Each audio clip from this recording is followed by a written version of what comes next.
we're back here, Dads. What do you know, Dads? What do you know? I just wanted to let you know that the Lifeline Book Fair, which runs in Canberra 3 times a year, raises money for a good cause.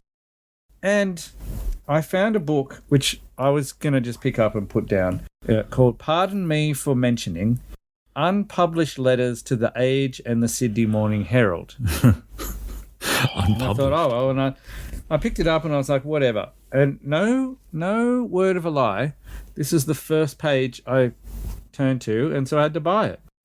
The heading is Modern Inconveniences. I cannot find a back scratcher with anything like the potential to genuinely scratch enough. Nor is anyone long enough. I have to use a stick from my tree. I'm listening.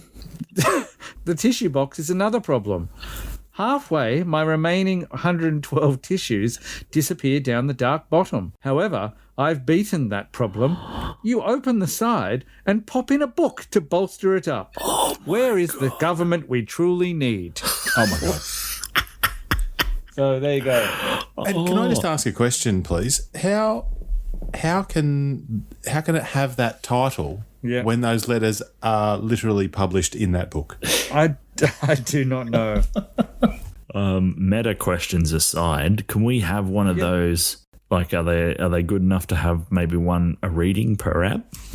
They are. I'll have to skip all the ones that are racist, sexist. Because that's not boring dad territory, I don't know what is. There's a lot of boring dad territory. Let me tell you, there are a lot of, strangely enough, it's all mainly written by men.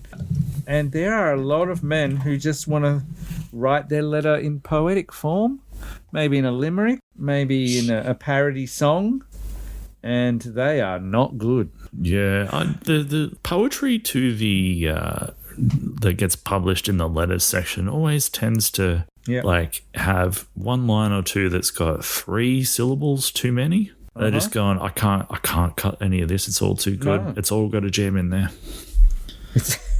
It has to. The other letter, I won't read you the whole thing, was just how AFL shouldn't be called AFL, because AFL is the Australian Football League, and you shouldn't be calling it that if you play down in the park on the weekend, because that makes it sound like you play in the actual Australian Football League, but you don't.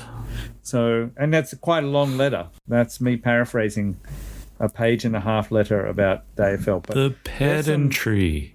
There is a lot of pedantry. There is a lot of snooty, one-liners where you're like, what?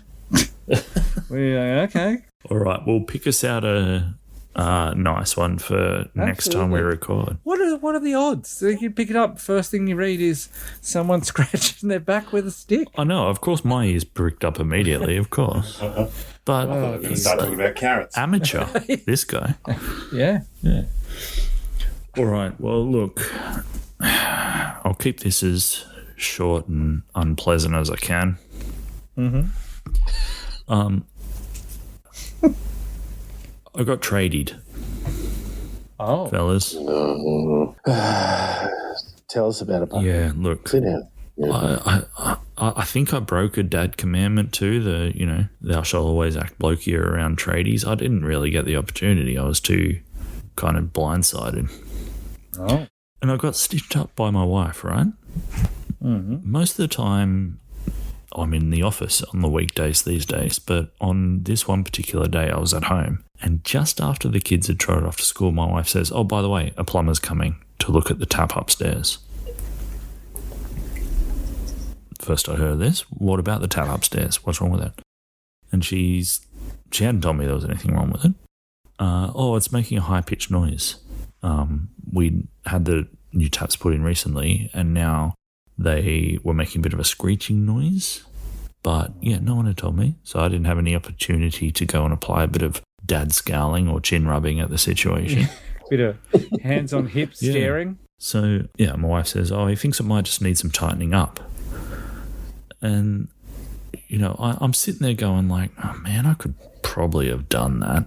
Or at least I might have accidentally done that in the course of scowling and tinkering. I might have accidentally tightened it up and fixed it.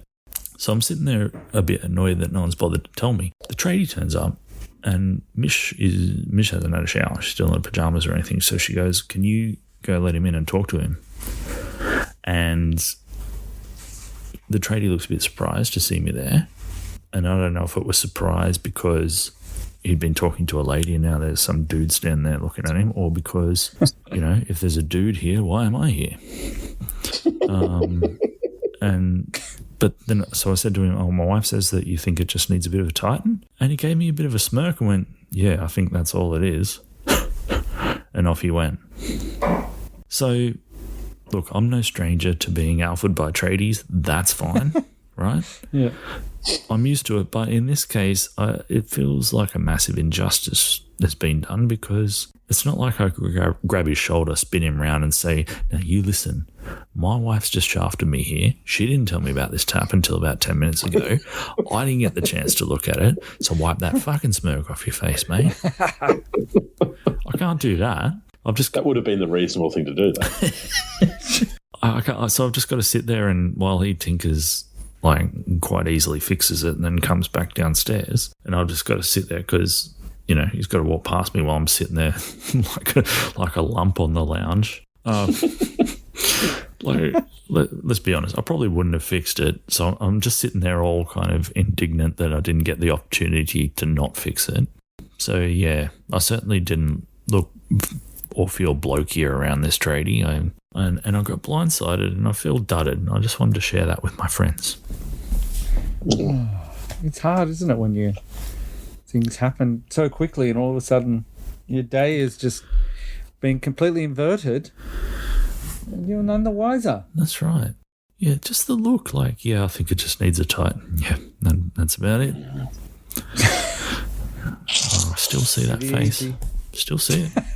Still see it. I see it. I see his face in the shopping that I've left on the ground. Anyways. You see his face in the carrot that scratches your back. Yeah. Any other dad thoughts before we sign off here, friends? Hopefully the summer ends and we can be chafe free. Is Ben still there, or has he gone to the snack shelf? I think he's eating. He's muted himself so he can eat. All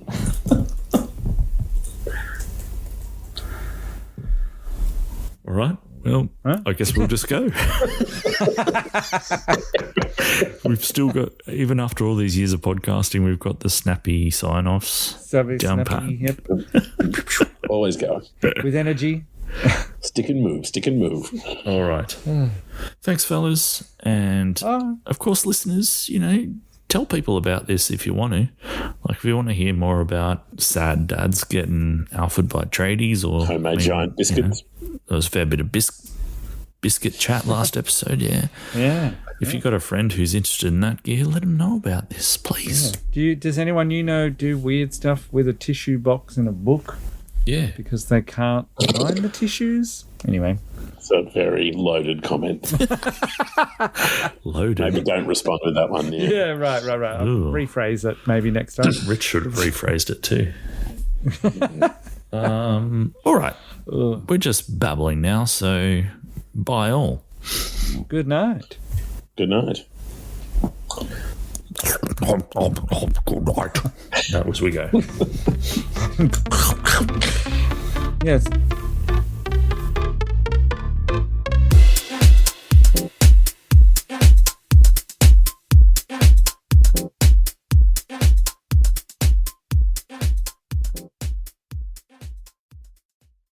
This is an Angry Chimp podcast.